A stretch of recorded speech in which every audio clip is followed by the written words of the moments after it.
Hello friends, आज जो हम लोग चैप्टर डिस्कस करने वाले हैं वो है ऑन इक्वालिटी, जो कि क्लास 7th पॉलिटी का चैप्टर फर्स्ट है। पॉलिटी बोले तो our social and political life two, यही इस बुक का नाम है। उसका जो फर्स्ट चैप्टर है उसका है ऑन इक्वालिटी। और इस चैप्टर का हम लोग इस वीडियो में कंप्लीट चैप्टर का हम लोग डिस्कशन करने वाले हैं। तो चलिए हम लोग स्टार्ट करते हैं। तो पहला है, ऑब्वियस सी बात, हम देखेंगे कि इक्वालिटी फर्स्ट ऑफ ऑल होता क्या है, क्योंकि हम लोग इक्वालिटी के बारे में इस चैप्टर में पढ़ने वाले हैं। इक्वालिटी क्या होता है? Equality is a condition in which adequate opportunity are given to all.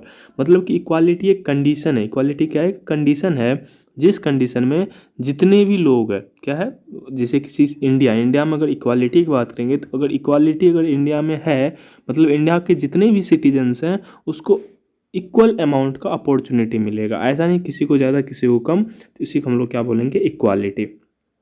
ठीक है। Equal right to vote. अब अगला पॉइंट क्या आता है? Equal right to vote in democracy country. हम लोग पढ़े थे 6 में कि जो गवर्नमेंट होती है 2 टाइप्स के होते हैं, डेमोक्रेसी एंड मोनार्की। तो 6 वाला कुछ कुछ पॉइंट्स आपको क्लियर होनी चाहिए, तो आपको बेटर वे में क्या होगी, क्लियर मतलब समझ में आ जाएगी। तो डेमोक्रेसी क्या होता है, ये सब आप 6 का पॉइंट है। आई होप कि आपको ये सब जानते होंगे। तो in a democratic country like India, adults irrespective of their religion, caste, education status, gender or place of birth are given to right to vote under universal adult franchise. मतलब ये कह रहा है कि जैसे कोई भी डेमोक्रेटिक कंट्री है, डेमोक्रेसी कंट्री जैसे कि इंडिया का है, डेमोक्रेटिक कंट्री है, इसमें बिना किसी reason, caste, education, status, gender, place of birth, बिना इन सब चीज़ों को देखे हुए उसे वोटिंग करने का, क्या, वोटिंग करने का राइट्स है। किसके under? Universal adult franchise. Universal adult franchise एक लॉ है, यू कैन से। वो ये कहता है कि 18 ईयर से जितने भी इससे ऊपर के मतलब पर्सन हैं उन सब को वोटिंग करने की क्या है, राइट्स हैं। तो चाहे वो किसी भी रिलीजन का हो या किसी जेंडर का हो या फिर किसी वो अगर उसके पास एजुकेशन ना हो तो भी अगर उसका एज 18 ईयर है तो उसको वोट करने की मतलब राइट है, उसका अधिकार है। उसे हम लोग यूनिवर्सल एडल्ट फ्रेंचाइज कहते हैं। इसी के अंदर जितने भी लोग हैं 18 ईयर से अब उसको वोटिंग करने की राइट्स मिलती है। अगला पॉइंट है, does equality exist in India. जैसे कि हम लोग यहाँ देखें कि इंडिया एक डेमोक्रेटिक कंट्री है और डेमोक्रेटिक कंट्री में और सबको इक्वालिटी होना ही चाहिए। डेमोक्रेटिक कंट्री में इक्वालिटी होना चाहिए। तो इंडिया में कौन सा गवर्नमेंट है? डेमोक्रेटिक। तो हम लोग ये क्वेश्चन है कि क्या इंडिया में इक्वालिटी एग्जिस्ट करता है, क्या इंडिया में इक्वालिटी है? तो उसके बारे में हम लोग देखने वाले हैं। इसका है, in reality differences exist between the citizen of our country. For example, मतलब कि इक्वालिटी इंडिया में है, ये क्वेश्चन है। तो अगर हम इसको रियलिटी जाने, मतलब सचमुच में इसका अगर आंसर दें तो एक्चुअली एग्जिस्ट नहीं करता है। क्या करता है? कुछ कुछ डिफरेंसेस होती हैं हम लोग के देश, मतलब इंडिया में कुछ कुछ डिफरेंसेस होती है, कंप्लीटली इक्वालिटी नहीं है। जैसे कि पहला है, the caste system divide people in caste based on there birth, it follows in both rural and urban area. पहला है कास्ट सिस्टम। इसके बेसिस पे क्या होता है, अलग अलग पीपल का अलग अलग कास्ट बताया जाता है कि वो किस कास्ट में जन्म लिया, उसके बेसिस पे वो अलग कास्ट का हो जाता है। तो ये क्या हुआ, डिफरेंसेस हुई ना। ये इक्वल हुआ कोई, मतलब कि जो अलग कास्ट है वो अलग हो गया, जो अलग कास्ट है अलग। तो ये डिफरेंसेस है ना, तो इसका मतलब यहाँ पे इक्वालिटी फेल हो रही है। और ये रूरल और अर्बन एरिया दोनों जगह है, मतलब कि गांव और शहर दोनों जगह ये चीज़ें देखने को मिलते हैं। दलित और the so called lower caste are treated badly and denied opportunity even today. मतलब कि जैसे दलित बोलते हैं, BR अम्बेडकर तो जानते होंगे, वो भी दलित फैमिली से बिलोंग्स करते हैं। वैसे उन्होंने बहुत अच्छे और बड़े बड़े काम किए हुए हैं इसके ऊपर, लेकिन फिर भी अभी तक ये चीज़ें सुधार नहीं हुए। क्यों नहीं हुई है हम लोग उसके आगे देखने वाले, लेकिन जस्ट पॉइंट हम लोग ये देखेंगे कि जो दलित होते हैं, जो लोअर कास्ट होते हैं, दलित को ही क्या बोलते हैं हम लोग, लोअर कास्ट बोलते हैं। इसको ना बहुत ही बैडली ट्रीट किया जाता है अभी भी हमारे गांव या शहर में। अभी भी इसे बहुत ही बैडली ट्रीट किया जाता है, अच्छे से ट्रीट नहीं किया जाता है। अभी भी अनटचेबिलिटी कहीं कहीं देखने को मिलता है। तो ये सब क्या है, आपको इक्वालिटी को, मतलब कि इक्वालिटी यहाँ पे नहीं है। दूसरा पॉइंट इसका हो गया कि मतलब इसको अगर पॉइंट पे रखें तो ये क्या होगा, इक्वालिटी एग्जिस्ट नहीं करता। इक्वालिटी मतलब होगा कोई में किसी में भी कोई डिफरेंसेस नहीं, सब एक हैं। लेकिन यहाँ पे तो कास्ट सिस्टम पे हो रही है। People are denied residential areas based on their caste and religion. People लोग क्या करते हैं, वो रेसिडेंशियल एरिया उसी एरिया में बनाते हैं जहाँ पे उसका कास्ट रहता हो, उसी का उसका रिलीजन रहता हो। जैसे कि अगर कोई हिंदू है तो मुस्लिम एरिया में घर नहीं बनाता है, वो बोलता है कि मेरा रिलीजन नहीं है। या फिर कोई ब्राह्मण है, वो किसी भी दलित के घर के आसपास अपना घर नहीं बनाता है। तो ये क्या बना रही है, क्या एक मतलब कि ये क्या है, डिस्क्रिमिनेशन यू कैन से, या फिर ये इक्वालिटी को क्या कर रहा है, नहीं दर्शा रहा है। दैट इज़ वाई यहाँ पे भी इक्वालिटी फॉलो नहीं होती है। When person are treated unequally their dignity is violated. जब भी कोई पर्सन को अनइक्वली ट्रीट किया जाता है तो उसकी डिग्निटी को क्या होता है, इफेक्ट पड़ता है। उसका जो डिग्निटी है वो उसकी मतलब कि उसमें चेंजेस आती है। मतलब कि जैसे कि अगर आप जैसे कोई दलित है, दलित के घर के आसपास कोई ब्राह्मण घर नहीं बनाता है तो उसका डिग्निटी क्या हुआ, मतलब उसका वायलेट हुआ उसका डिग्निटी। इसका कहने का ये मीनिंग है कि हमें क्या कमी है जो ब्राह्मण से हमारे घर के आसपास घर नहीं बनाता है, हमारे हाथ का पानी नहीं पीता है। तो ये सब जो है, ये डिग्निटी, ये जो है आपका इक्वालिटी को, अनइक्वालिटी को दर्शाता है। दैट इज़ वाई इंडिया में अगर एक्चुअल में देखा जाए तो ये सब कुछ पॉइंट्स हैं जिसके वजह से क्या होता है आपके हमारे इंडिया में इक्वालिटी एग्जिस्ट नहीं करती है। इक्वालिटी इन इंडियन डेमोक्रेसी, अब हम देखने वाले हैं कि मतलब इंडिया जो डेमोक्रेसी कंट्री है इसमें इक्वालिटी किस तरह से है। तो the Indian constitution recognized every person as equal. मतलब कि इंडिया में जितने भी इंडिया का जो कॉन्स्टिट्यूशन है वो सबको रिकॉग्नाइज करती है इक्वल के तौर पे। मतलब कि हमारा जो ये जो है, ये सब जितने भी पढ़े हैं, ये हमारा गवर्नमेंट या फिर हमारा कोई भी कॉन्स्टिट्यूशन नहीं कर रही है, ये जस्ट हम लोग कर रहे हैं, मतलब पीपल्स कर रही है। लेकिन हमारा जो कॉन्स्टिट्यूशन है जिसके ऊपर कंट्री चलती है उसमें कोई भी अनइक्वालिटी का कोई पॉइंट नहीं है, वो सबको क्या करते हैं, इक्वल रिकॉग्नाइज करते हैं। This means that every person in country include male and female person from all caste, religion, tribes, educational, economy background and recognized as equal. However it does not mean that inequality does not exist in India. मतलब कि हमारा constitution ये कहता है कि अगर कोई mail है, फीमेल है, या फिर किसी कास्ट से आता हो, या फिर किसी रिलीजियस से आता हो, या किसी ट्राइब से आता हो, या फिर उसका एजुकेशनल बैकग्राउंड क्या है या इकोनॉमिक बैकग्राउंड क्या है, उससे कोई फ़र्क नहीं पड़ता, सभी क्या हैं, इक्वल हैं, हमारा ये कॉन्स्टिट्यूशन कहता है। लेकिन जो भी हो कॉन्स्टिट्यूशन में, ये हर जगह क्या होता है, फॉलो नहीं होता है। इक्वालिटी में इंडिया में इक्वालिटी एग्जिस्ट कम्प्लीटली नहीं करता है। ठीक है, अगला है कि 4 provisions provide equality in India. मतलब 4 प्रोविजंस, इंडिया में 4 प्रोविजंस है, मतलब कि 4 लॉ यू कैन से, जो कि इंडिया में इक्वालिटी को प्रोवाइड करने के लिए आगे बढ़ाती है। इक्वालिटी बिफोर द लॉ, पहला क्या प्रोविजंस है, equality before the law. Law से पहले क्या है, पहले सभी बराबर है। मतलब कानून जो अप्लाई होगी किसी पे, ऐसा नहीं कि कोई कास्ट है या फिर कोई अलग रिलीजियस है तो उसके ऊपर अलग कानून होगी। मतलब कानून से पहले से हम सभी क्या हैं, बराबर हैं। ये मतलब इंडिया का जो मतलब वर्किंग सिस्टम है वो ये प्रोवाइड करती है कि इंडिया में अगर किसी पे भी लॉ, कोई भी लॉ लगेगी तो हमेशा सबके ऊपर बराबर लगेगी, उस पर कोई कास्ट या फिर कोई रिलीजियस नहीं देखा जाएगा। उसका क्या गलती है या फिर क्या है, उसके ऊपर उसको सज़ा मिलेगी या फिर जो भी होगा उसके ऊपर मिलेगा, ना कि उसको कौन से कास्ट से है, कौन से रिलीजियस से है। तो पहला प्रोविज़न ये हुआ, no discrimination on the basis of caste. मतलब कि आप कास्ट के ऊपर कोई भी क्या कहते हैं, डिस्क्रिमिनेट नहीं कर सकते हो। कलर के बेसिस पे डिस्क्रिमिनेट, जैसे कोई काला है या कोई गोरा है, इसके बेसिस पे आप डिस्क्रिमिनेट नहीं कर सकते हो। रिलीजियन, या फिर कोई हिंदू है, मुस्लिम है, सिख है, ईसाई है, इसके ऊपर आप डिस्क्रिमिनेट नहीं कर सकते हो। रेस, मतलब कि कौन से जाति से आते हो, इसके ऊपर आप डिस्क्रिमिनेट नहीं कर सकते हो। जेंडर, आप मेल हो या फीमेल, इससे कोई भी आप उसको डिस्क्रिमिनेट नहीं कर सकते हो। दूसरा प्रोविज़न इंडिया का ये है, मतलब डिस्क्रिमिनेशन नहीं है। यू कैन से कि इंडिया क्या बोल रहा है कि इंडिया कॉन्स्टिट्यूशन क्या कह रहा है कि पहले तो इक्वालिटी, लॉ से पहले सभी बराबर है। दूसरा ये कह रहा है कि किसी भी बेसिस पे, कास्ट, कलर, रिलीजन के बेसिस पे कोई भी डिस्क्रिमिनेट नहीं किया जा सकता है। अगला है, everyone has to access all public places. मतलब कि जितने भी लोग हैं इंडिया में, जितने भी लोग हैं उन सबको पब्लिक प्लेसेस में जाने की अनुमति है। ऐसा नहीं है कि पब्लिक प्लेस मतलब हो गया गवर्नमेंट का, हो गया जितने भी गवर्नमेंट के जितने भी क्या कहते हैं संस्था है, जैसे मान लो कि सरकारी स्कूल हो गई, वो पब्लिक प्लेस हो गया। सरकारी स्कूल में किसी को भी जाने से रोका नहीं जा सकता है। जैसे कि अगर मान लो सरकारी स्कूल कोई अदर कास्ट गया तो उसको वहाँ पे ये नहीं बोल सकता है कि तुम अदर कास्ट से हो, तुम इसमें पढ़ नहीं सकते हो।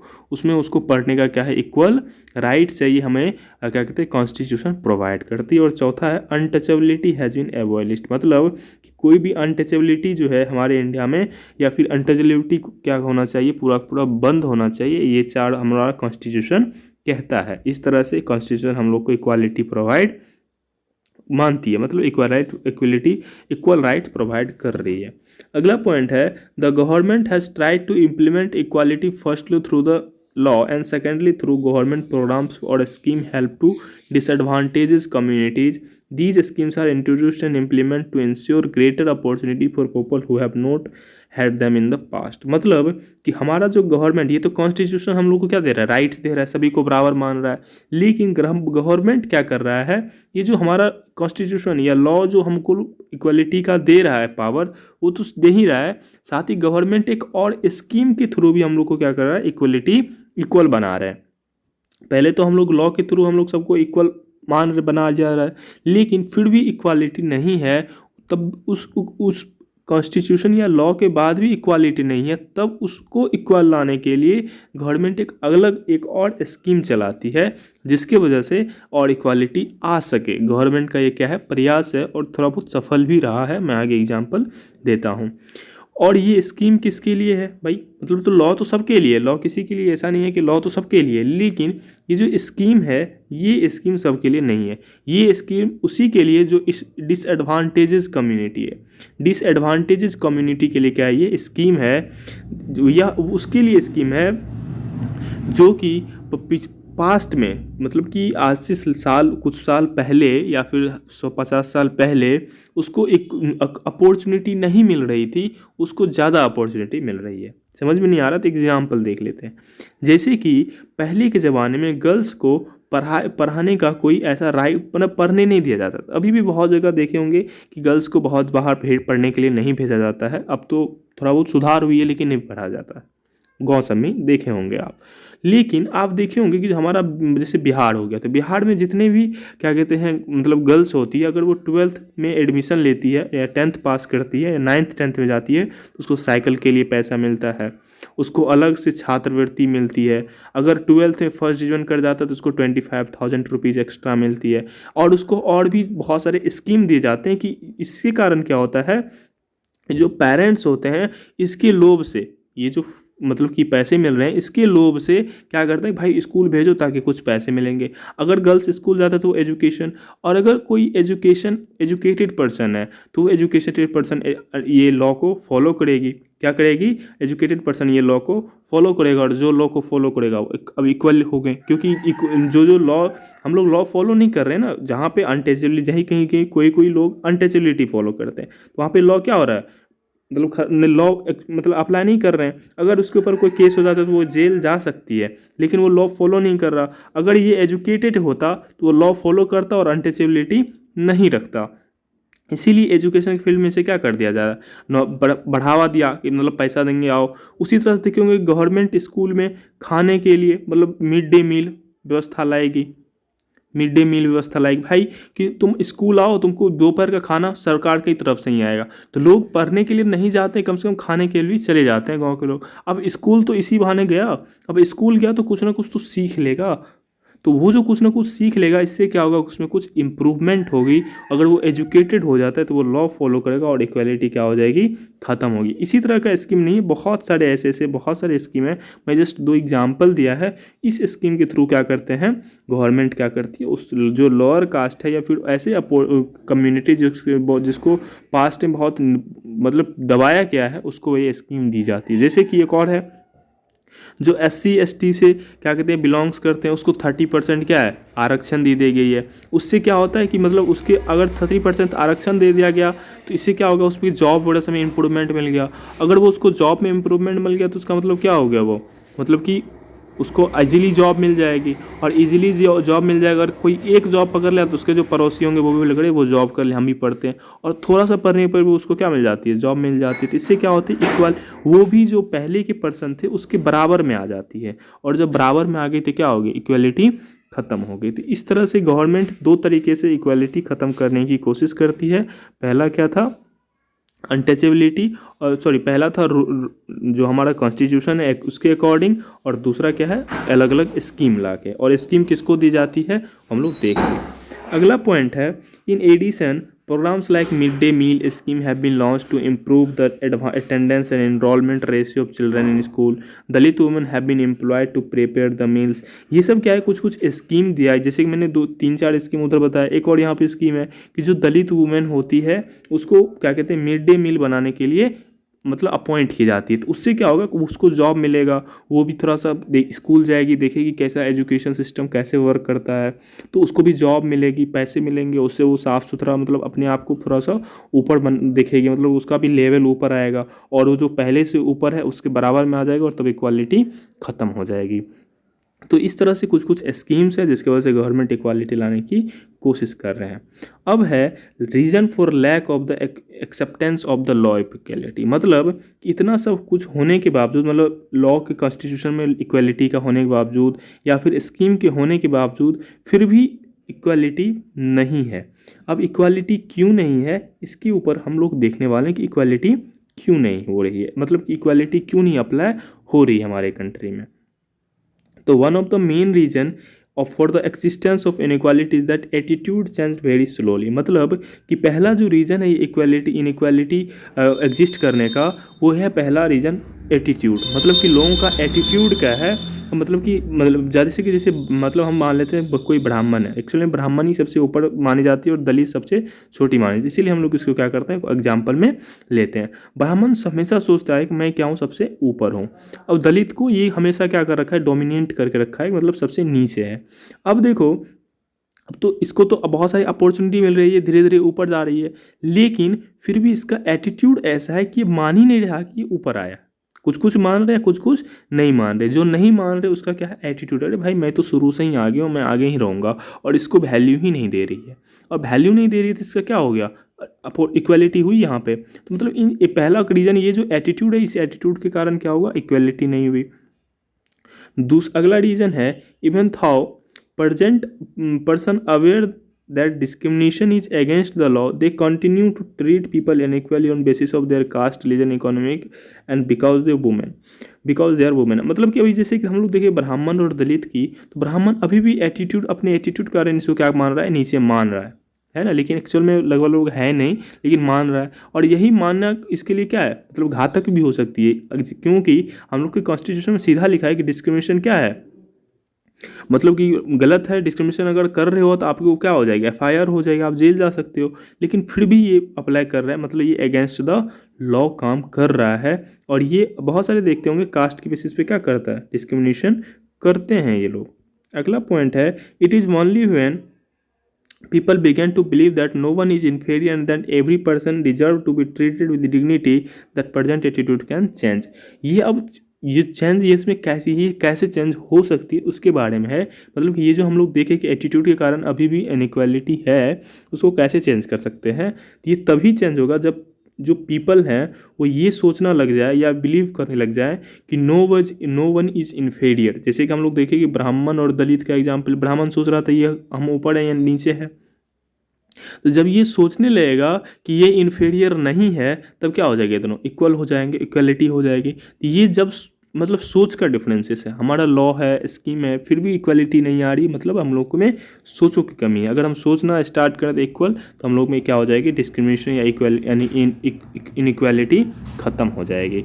एंड इसी कारण से हम लोग क्या कर सकते हैं, इक्वलिटी को ख़त्म कर सकते हैं, जिससे कि क्या हो जाएगा, इक्वलिटी आ जाएगी। ठीक है, यही दो मेन रीज़न था। इसके बेसिस पे आपको क्या कहते हैं, इसके बेसिस पे हम लोग इक्वलिटी ख़त्म कर सकते हैं। और क्यों इक्वलिटी नहीं है इसका भी रीज़न देख लिए, मेन रीज़न एटीट्यूड ही बतानी है। अब issue of equality in other democracies, मतलब कि दूसरे डेमोक्रेटिक कंट्री की बात करते हैं, जैसे कि इंडिया कंट्री में हम लोग देख लिए कि कैसे कैसे डेमोक्रेसी होते हैं, अदर कंट्री में कैसे डेमोक्रेसी होती है। In USA the civil right movement in 1960 restored the dignity of African American based on colour. हम लोग यहाँ पे कास्ट पे कर रहे हैं, तो अमेरिका में क्या हो रहा है, कलर के। आप नेल्सन मंडेला को जानते होंगे, वहाँ पे अमेरिकन अफ्रीकन बेस्ड कलर के बेसिस पे वहाँ पे क्या हो रहा था, राइट्स मूवमेंट हो रही थी वहाँ पे। इसके ऊपर भी क्या हो रही थी, आंदोलन हो रही थी। The civil right act 1968 prohibited discrimination on the basis of race, religion और national origin. It also stated that all school would be open to African American children and that they would no longer have to attend separate school specially set up for them. However, disputes that a majority of African community constitute discriminate in the country. मतलब कि पहले भी America में क्या हो रहा था, colour के बेसिस से बहुत ज़्यादा डिस्क्रिमिनेशन हो रहे थे, लेकिन सिविल राइट एक्ट 1964 के तहत जो डिस्क्रिमिनेशन था उसे प्रोहिबिटेड किया गया और उस पर ये कहा गया कि जितने रेस, रिलीजन और नेशनल ओरिजिन, मतलब कि किस राष्ट्र से है वो, उसके बेसिस पे किसी को भी डिस्क्रिमिनेट नहीं किया जाता है। जितने भी स्कूल्स हैं वो सब के लिए है, ऐसा नहीं है कि मतलब अमेरिकन हो या फिर अफ्रीकन हो वो सब स्कूल जा सकते हैं, ऐसा नहीं कि उन मतलब कि उसके लिए जैसे कि अफ्रीकन के लिए अलग स्कूल, अमेरिकन के लिए अलग स्कूल, ऐसा सेपरेट नहीं किया जा सकता, सभी को एक में पढ़ना होगा। इसके लिए बाद धीरे धीरे क्या हो गया कि मतलब आया है, लेकिन मतलब धीरे धीरे इक्वलिटी होने लगा, लेकिन फिर भी majority of African American continue to discriminate in the country. लेकिन फिर भी थोड़ा बहुत क्या हो रहा है वहाँ पे, अमेरिकन अफ्रीकन में डिस्क्रिमिनेशन हो रही है। तो ऐसा नहीं है कि हम लोग इंडिया में ही डिस्क्रिमिनेशन हो रही है, हर एक जगह अलग अलग बेसिस पे भी डिस्क्रिमिनेशन हो रही है। जैसे कि हम लोग यहाँ पे देखें, वहाँ पे कलर के बेसिस पे हो रही है, अभी भी हो रही है, एक्चुअल में लॉ भी है तब भी हो रही है। जिस तरह से हम लोग में लॉ दे दी गई है कि मतलब ये कारण से आप डिस्क्रिमिनेट नहीं कर सकते, उस सब भी हो रही है, उसी तरह से अमेरिका में भी हो रही है, अभी भी हो रही है। मतलब हम किसी से मतलब कि हर एक जगह ऐसा देखने को मिलते हैं। अगला पॉइंट है,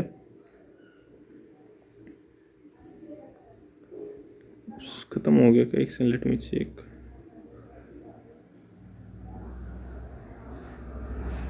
मतलब इसी के साथ क्या हो जाता है, मतलब कि आपका ये चैप्टर क्या हो जाता है, ख़त्म हो जाता है। अब कोई पॉइंट है नहीं आई थिंक, और इसी के साथ आपका क्या हो जाता है, चैप्टर ख़त्म हो जाता है। आई होप कि ये पॉइंट सभी आपको क्लियर हो गए होंगे। मुझे लग रही है कुछ पॉइंट छूटी है, अगर छूटी होगी तो मैं इसका पार्ट 2 बना दूंगा, वैसे आप कमेंट कर देना।